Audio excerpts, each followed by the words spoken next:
अयोध्या में राम मंदिर में रामलला की प्राण प्रतिष्ठा से पहले जनपद की सीमा में गिद्धों का झुंड दिखाई दिया था। स्थानीय लोग इसे गिद्धराज जटायु से जोड़कर देख रहे थे। वे इसे शुभ संकेत भी मान रहे हैं।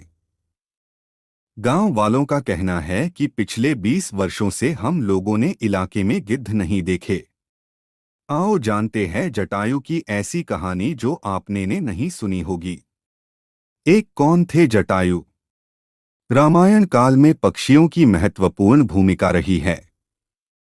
एक और जहां कौए के आकार के काक भुषुंडी की चर्चा मिलती है, तो दूसरी ओर देव पक्षी गरुड़ और अरुण का उल्लेख भी मिलता है। गरुड़ ने ही श्री राम को नागपाश मुक्त कराया था। इसके बाद संपाति और जटायु का विशेष उल्लेख मिलता है। जटायु को श्री राम की राह में शहीद होने वाला पहला सैनिक माना जाता है। जिस समय रावण माता सीता का हरण कर आकाश मार्ग से लंका की ओर पुष्पक विमान से जा रहा था, तब जटायु ने रावण को चुनौती देते हुए सीताजी को छुड़ाने के लिए रावण से संघर्ष किया था। रावण ने अपनी तलवार से जटायु के दोनों पंख काट दिए थे। जब राम सीता की खोज में दंडकारण्य वन की ओर बढ़े तो उन्हें घायल अवस्था में जटायु मिला था।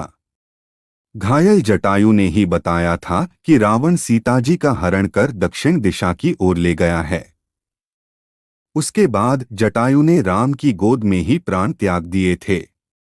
जटायु के मरने के बाद राम ने उसका वहीं अंतिम संस्कार और पिंडदान किया। 2 अरुण के पुत्र थे जटायु। उल्लेखनीय है कि वाल्मीकि रामायण में संपाति और जटायु को किसी पक्षी की तरह चित्रित नहीं किया गया है, लेकिन रामचरितमानस में यह भिन्न है। रामायण अनुसार जटायु गृधराज थे और वे ऋषि ताक्षर्य कश्यप और विनीता के पुत्र थे। गृधराज एक गिद्ध जैसे आकार का पर्वत था। राम के काल में संपाति और जटायु नाम के 2 गरुड़ पक्षी थे। ये दोनों ही देव पक्षी अरुण के पुत्र थे। गुरुड़ भगवान के भाई अरुण थे। दरअसल प्रजापति कश्यप की पत्नी विंता के 2 पुत्र हुए, गरुड़ और अरुण। गरुड़ जी विष्णु की शरण में चले गए और अरुण जी सूर्य के सारथी हुए। संपाति और जटायु इन्हीं अरुण के पुत्र थे। 3 कहाँ रहते थे जटायु?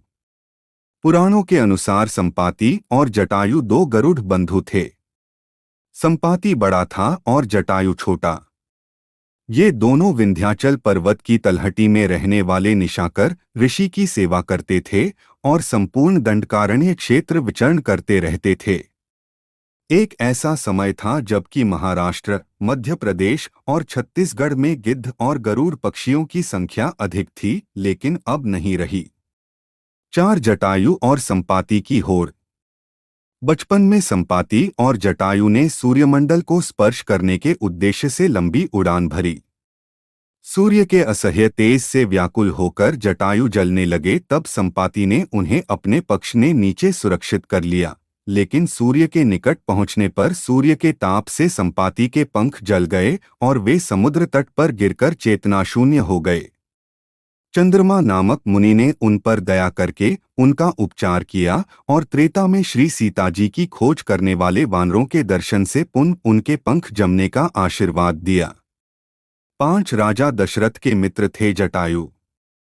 जब जटायु नासिक के पंचवटी में रहते थे, तब एक दिन आखेट के समय महाराज दशरथ से उनकी मुलाकात हुई और तभी से वे और दशरथ मित्र बन गए।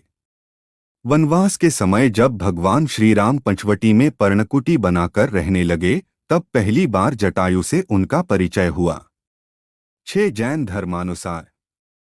जैन धर्म अनुसार राम, सीता तथा लक्ष्मण दंडकारण्य में थे।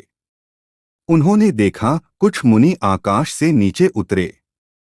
उन तीनों ने मुनियों को प्रणाम किया तथा उनका आतिथ्य किया। वहां पर बैठा हुआ एक गरुड़ उनके चरणोदक में गिर पड़ा।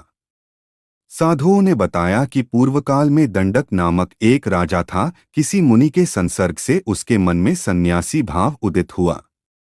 उसके राज्य में एक परिव्राजक था। एक बार वह अंतपुर में रानी से बातचीत कर रहा था। राजा ने उसे देखा तो दुष्चरित्र जानकर उसके दोष से सभी श्रमणों को मरवा डाला। एक श्रमण बाहर गया हुआ था। लौटने पर समाचार ज्ञात हुआ तो उसके शरीर से ऐसी क्रोधाग्नि निकली कि जिससे समस्त स्थान भस्म हो गया। राजा के नामानुसार इस स्थान का नाम दंडकारगय रखा गया। मुनियों ने उस दिव्य गरुड़ की सुरक्षा का भार सीता और राम को सौंप दिया। उसके पूर्व जन्म के विषय में बताकर उसे धर्मोपदेश भी दिया। रत्नाभ जटाएं हो जाने के कारण वह जटायु नाम से विख्यात हुआ।